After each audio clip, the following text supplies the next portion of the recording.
예수님께서 십자가에 달리시기 전 제자들과 함께 했던 마지막 식사 장면을 우리는 계속해서 묵상하고 있습니다. 계속해서 우리가 마지막 이 만찬을 바라보고 있는데 생각하는 것처럼 감동적이지도 않고 또 인상 깊은 식사 시간이 아니었던 것을 우리가 보게 됩니다. 어제 보신 것처럼 제자들은 예수님의 마음을 전혀 공감하지 못하고 있었습니다. 누가 더 큰 자인지를 놓고 다투고 있었죠. 서로 손가락질하고 목소리가 높아지면서 분위기가 점점 험악해져 갔습니다. 이 분위기를 잠재우기 위해 예수님께서는 식사 도중에 제자들의 발을 씻기셔야 했습니다. 그리고 다시 식사를 이어가십니다. 그런데 이번에는 예수님의 말씀 때문에 또 한 번 분위기가 술렁거리기 시작합니다. 오늘 우리가 읽었던 본문 말씀처럼 예수님께서 너희 중에 한 사람이 나를 팔 것이다. 이 말을 들은 제자들은 몹시 당황스러워했습니다.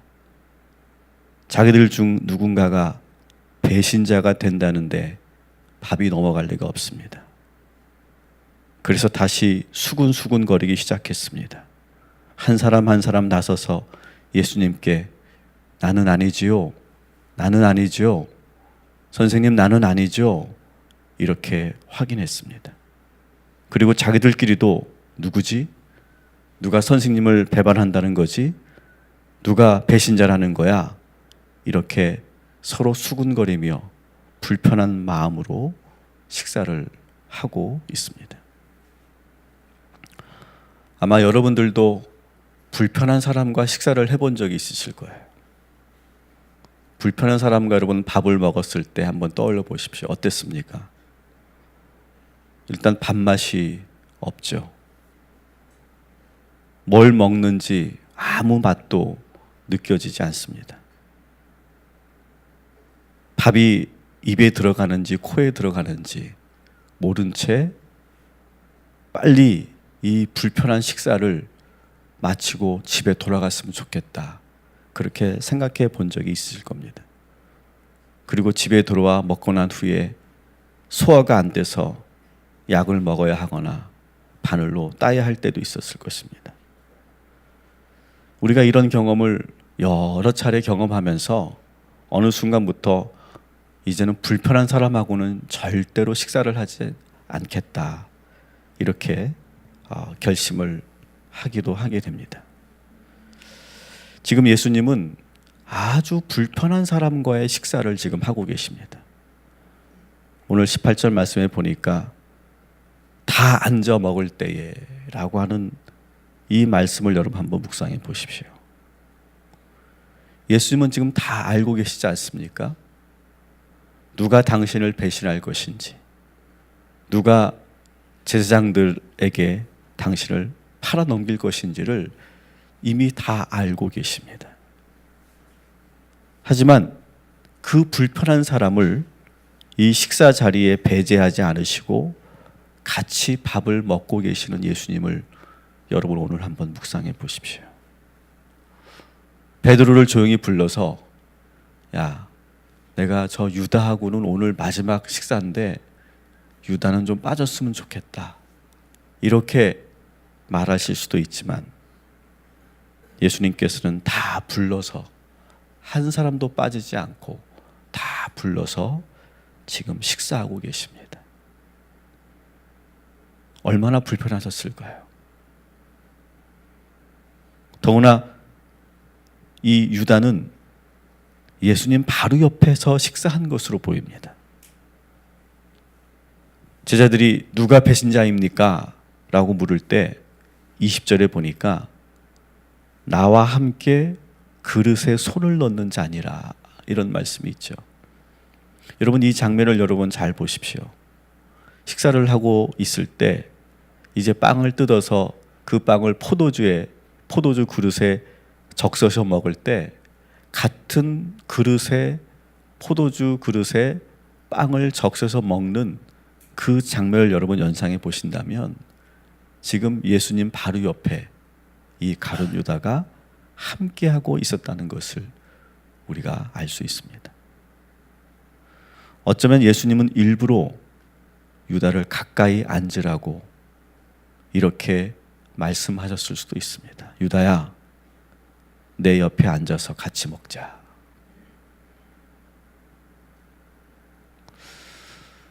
만일 저라면 유다 같은 사람이 제 옆에 앉아 있다면 가슴이 막 뛰었을 것입니다.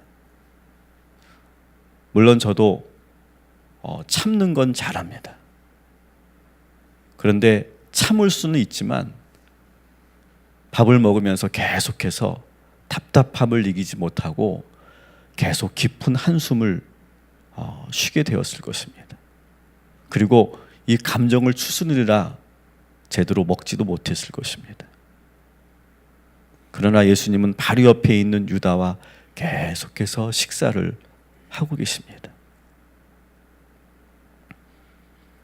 사랑하는 성도 여러분, 지금 여러분을 불편하게 하는 사람은 누구입니까? 그들과 밥은커녕 눈도 마주치고 싶지 않고 가까이 있는 것조차 너무 싫은 사람이 누구입니까? 저는 여러분들에게 그러면 안 된다, 미워하지 마라, 그건 죄다, 이렇게 말하고 싶지 않습니다. 그래도 예수님처럼 가까이 해야 된다라고도 말하지 않을 겁니다. 하지만 오늘 여러분들에게 저는 제안합니다. 그 불편한 사람을 놓고 오늘 한번 주님 앞에서 묵상해 보시기 바랍니다. 왜 그 사람이 불편한지, 무슨 일 때문에 내가 이렇게 불편한지 한번 돌아보시기 바랍니다. 그리고 그 사람만 생각하면, 그리고 그 사람이 가까이 오면 내 마음이 어떻게 되는지, 어떤 감정을 갖게 되는지, 내 몸은 어떤 반응을 일으키는지 한번 느껴보시기 바랍니다. 그리고 천천히 예수님은 이 불편한 관계를 어떻게 바라보고 계시는지, 그 주님 안에서 이 불편한 사람을 놓고 묵상해 보시기 바랍니다. 그러면 우리는 이렇게 생각합니다. 예수님은 뻔해. 이 문제를 놓고 기도하면 뻔한 대답을 하실 거야. 아까 말씀드린 것처럼 그러면 안 된다, 미워하면 안 된다, 용서해야 된다, 사랑해야 된다, 그렇게 뻔한 대답을 하실 거야. 그렇게 생각하시죠. 그러나 제가 만난 예수님은 그렇지 않습니다. 불편해하지 말라거나 무조건 품으라거나 먼저 다가가라거나 그렇게 강요하지 않으십니다. 예수님은 가장 먼저 우리의 마음을 충분히 공감해 주심을 믿으시기 바랍니다. 여러분, 이 사실을 믿으시고 불편한 사람을 놓고 오늘 이 아침에 예수님과 깊은 대화를 나누시기 바랍니다. 오늘 답이 없을 수도 있습니다. 답이 없어도 좋습니다. 당장 실행하지 않으셔도 좋습니다. 대신 예수님과 이 불편한 관계를 놓고 기도할 때 어떠한 모양으로든 어떠한 모습으로든 하나님께서 우리에게 새 힘을 주시고 새로운 마음을 주시고 새로운 동기를 주시고 그리고 하나님의 조용한 음성을 듣게 될 줄 믿습니다. 여러분은 누군가에게 배신감을 느껴보신 적이 있으십니까?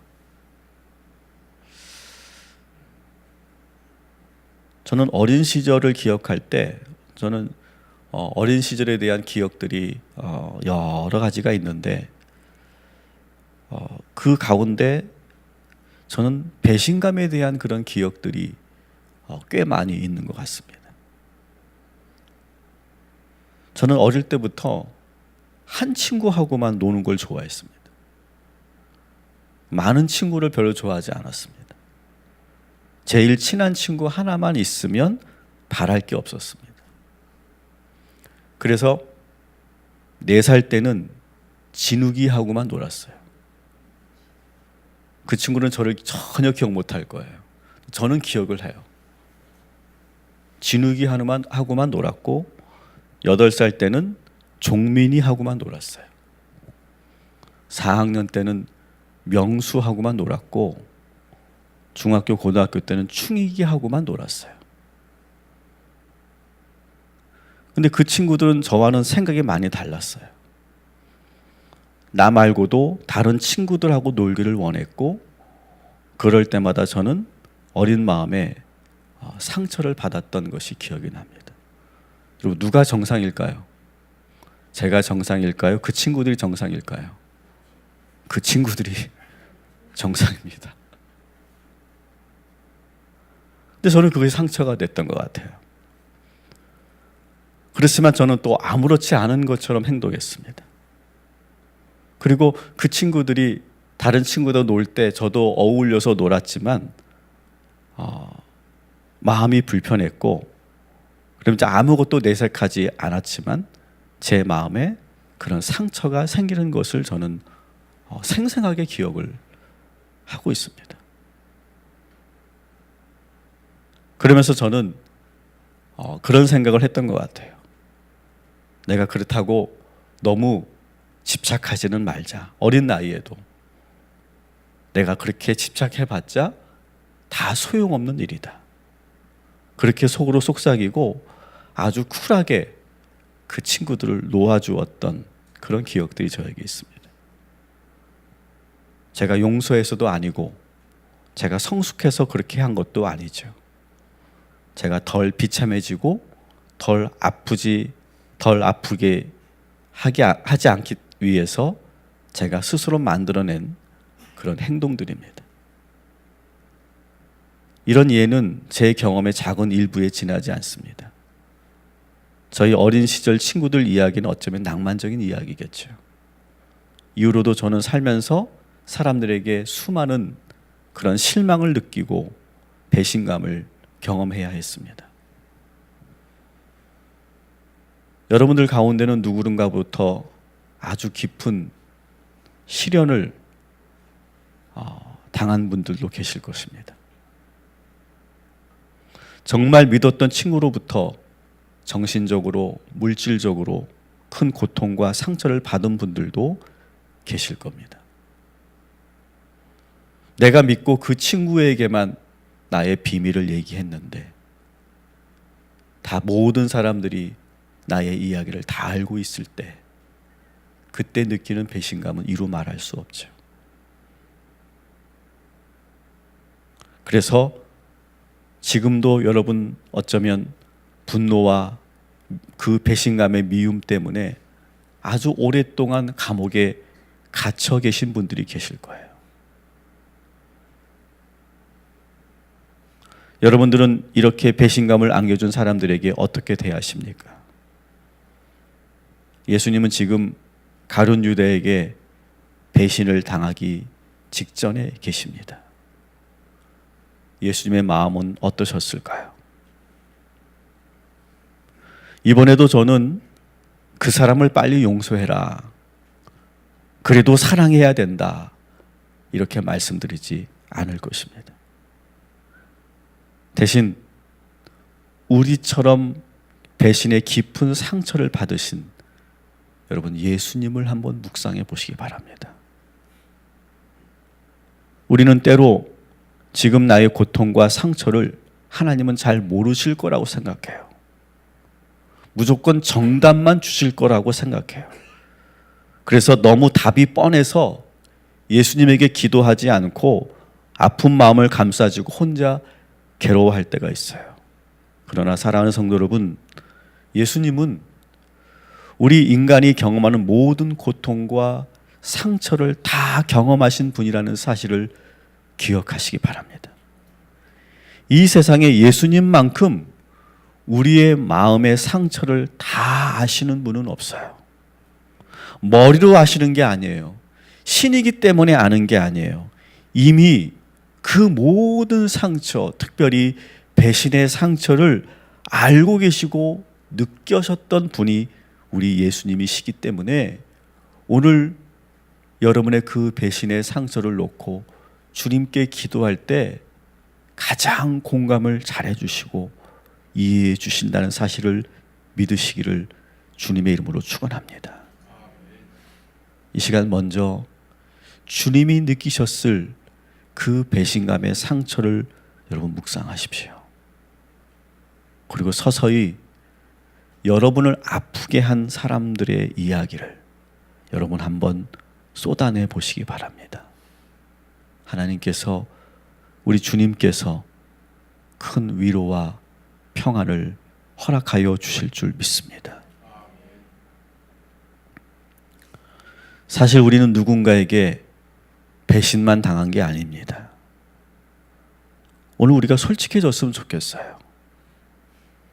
우리는 항상 피해자이기만 한 것이 아닙니다. 우리는 누군가에게 실망을 안겨줬습니다. 우리는 누군가에게 배신을 한 적도 있습니다.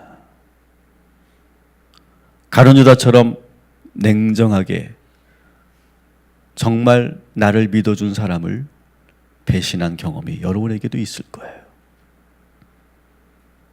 무엇보다 우리는 주님에게 수도 없이 실망감을 안겨주고 있어요.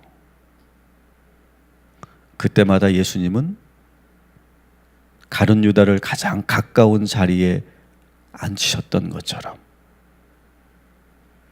우리를 가장 가까운 곳에 앉히시고 함께하고 계신 그 주님을 여러분 묵상합시다. 나는 배은망덕한 행동을 하였지만 예수님은 아파하시면서도 기다려 주셨고 끝까지 사랑해 주셨습니다. 요한복음 13장 1절 말씀을 우리 한번 같이 읽어보겠습니다. 예수께서 자기가 세상을 떠나 아버지께로 돌아가실 때가 이른 줄 아시고 세상에 있는 자기 사람들을 사랑하시되 끝까지 사랑하시니라. 아멘. 끝까지. 가룟 유다도 끝까지 사랑하셨죠. 3번이나 부인했던 베드로도 끝까지 사랑하시죠. 이불을 뒤집어 쓰고 그리고 도망친 요한도 끝까지 사랑하셨죠. 그리고 우리 모두도 끝까지 사랑하고 계십니다.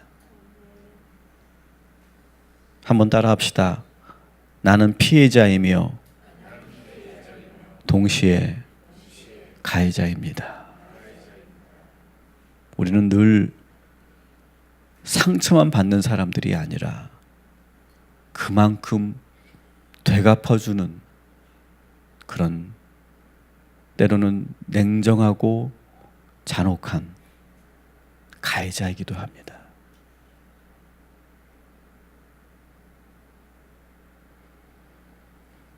나를 아프게 했던 만큼 되갚아주는 그런 마음이 우리에겐 다 있습니다. 여러분, 오늘 쉽지는 않겠지만 오늘 주님 앞에 기도할 때 용서를 구할 수 있는 그런 용기를 주님이 주신다면 그 용기에 힘입어서 실행에 옮기는 그것을 결단하는 사순절 되시기를 주님의 이름으로 축원합니다. 당장은 그렇게 할 수 없지만 내가 상처 준 사람들을 한 사람 한 사람 놓고 돌아보는 복된 이 영적인 순례가 되시고 주님께서 우리에게 은총을 주셔서 용기를 주셔서 우리가 감당할 수 있도록 주님께서 이끌어 주시기를 간절히 구할 때 우리가 매여 있는 것들을 푸는 그런 놀라운 사랑의 기적이 저와 여러분에게 나타나게 될 줄 믿습니다.